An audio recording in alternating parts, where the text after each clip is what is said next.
When we came to power, my first priority was that Pakistan would be a country which will try its best to bring peace. India keeps accusing us that there are these groups there. I would like the United Nations to send observers. No Pakistani government would have dared to do this because it would have created strife. Prime Minister Modi told me that, there were terrorist attacks from Pakistan. I said, we have problems with you. There are terrorist attacks which we know are instigated by India in Balochistan. We caught a spy, Kulbhushan Yadav, who admitted what the sabotage going on in Karachi and Balochistan. So we said, look, let's leave that behind. Let's move forward. Our main priority should be our people. Rather than sending us any proofs, they sent their jets in, they bombed us, we retaliated.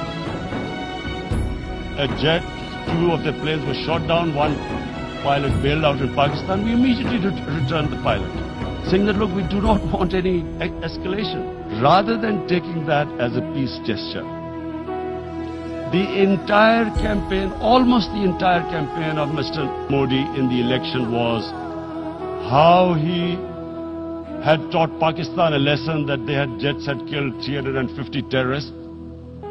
Complete lie, they had just killed about 10 trees of ours. Mr. Modi used words like, this is just a trailer, the movie is about to start. I went into Pakistan and taught them a lesson. Then we discovered they were trying to push us in the FATF blacklist. That's when we realized there was an agenda. And that agenda became obvious on the 5th August. Narendra Modi is a life member of RSS. RSS was an organization that was inspired by Adolf Hitler and Mussolini. It was hatred for the Muslims and for the Christians. It was this ideology of hate that made Narendra Modi in 2002 do a pogrom against Muslims in Gujarat when he was the chief minister. Congress Home Minister gave a statement that in RSS camps, terrorists are being trained. And these terrorists butchered 2,000 Muslims and 150,000 Muslims were made homeless. Narendra Modi could not travel to the US because of that. India went against 11 United Nations Security Council resolutions. They went against Simla Accord, actually went against the Indian Constitution. Illegally, they revoked Article 370, which gave Kashmir the special status. What sort of a mindset would lay siege to 8 million people with 900,000 troops? Women, children, sick people, locked in as animals. Cruel things like what Narendra Modi has done. Does he think that people of Kashmir will quietly accept the status quo? Mr. President, 100,000 Kashmiris have died in the past 30 years because they were denied the right given by the United Nations, the right for self-determination. What is going to happen when the curfew is lifted will be a bloodbath. The people will come out. There are 900,000 troops there. They haven't come to, as Narendra Modi says, he's done this for prosperity of Kashmir. This is supposed to be for the development. These 900,000 troops, what are they going to do? They will be out in the streets. And what will these soldiers do? They will shoot them. They've already used pellet guns, blinded young boys. So Kashmiris will be further radicalized. Mr. President, there will be another Pulwama.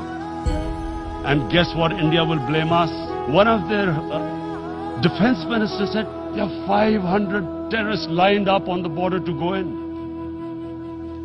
Why would Pakistan send 500 terrorists when there are 900,000 troops? What impact are they going to make? What will they do? And why would? Don't we know that the moment there is some terrorist attack, all that will happen is there will be further cruelty and oppression of the people of Kashmir. This is one of the most critical times. There will be a reaction to this. Pakistan will be blamed. 2 nuclear-armed countries will come face to face like we came in February. before we head in that direction, the United Nations has a responsibility. This is why the United Nations came into being in 1945. You were supposed to stop this happening. What is the world community going to do?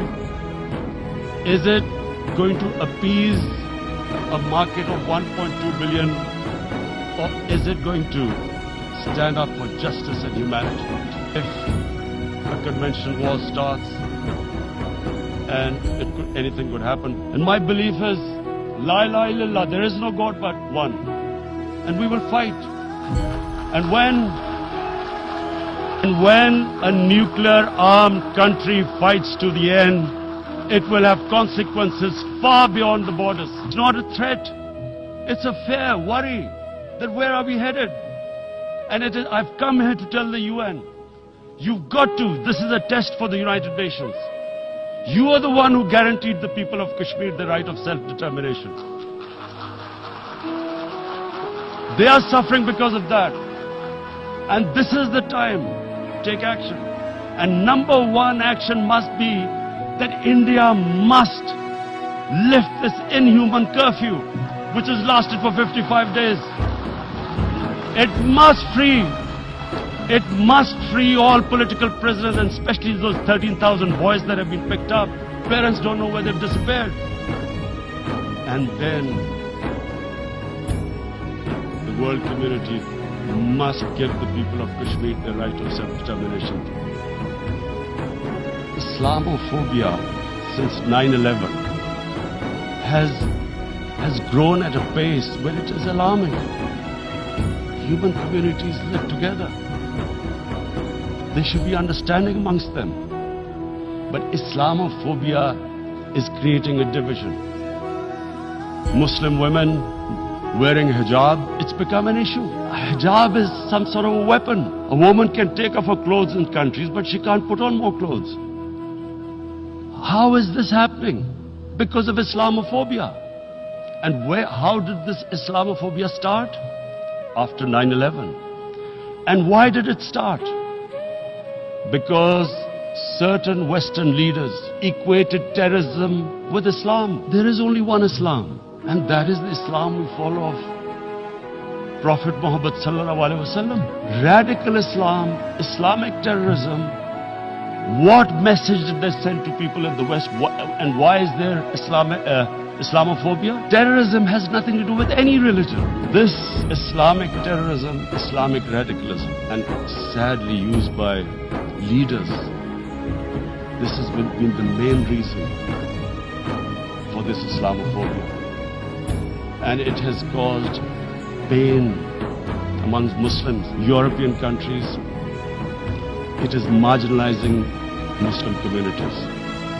And we all know that marginalization leads to radicalization. We must address this issue. I'm sad to say that we Muslim leaders have not addressed this issue either. But unfortunately, the Muslim leadership was so scared of being called radical Islam that all of them became moderate. We, in the Muslim world, did not explain to the West that there is no such thing as radical Islam. After 9/11, Islam was supposed to be equated with terrorism, with suicide attacks. So this bizarre thing happened. No one explained. Suicide attacks and Islam were equated. No one did research that before 9/11, the majority of suicide attacks in the world were by Tamil Tigers, who were Hindus. No one blamed Hinduism, and quite rightly, Muslim leadership let the Muslims down. We should have explained to them what our Prophet, peace be upon him, means to us. Prophet's life was living the Quran. He was an example of what the Quran guided us to be. So, he is the ideal we all try to get to. The Prophet created the state of Medina. First time a welfare state was set up. The state took responsibility of the weak, widows, orphans, poor people, handicapped. It taxed the rich, spent the money on the poor. The state announced that all human beings are children of Adam, hence equal.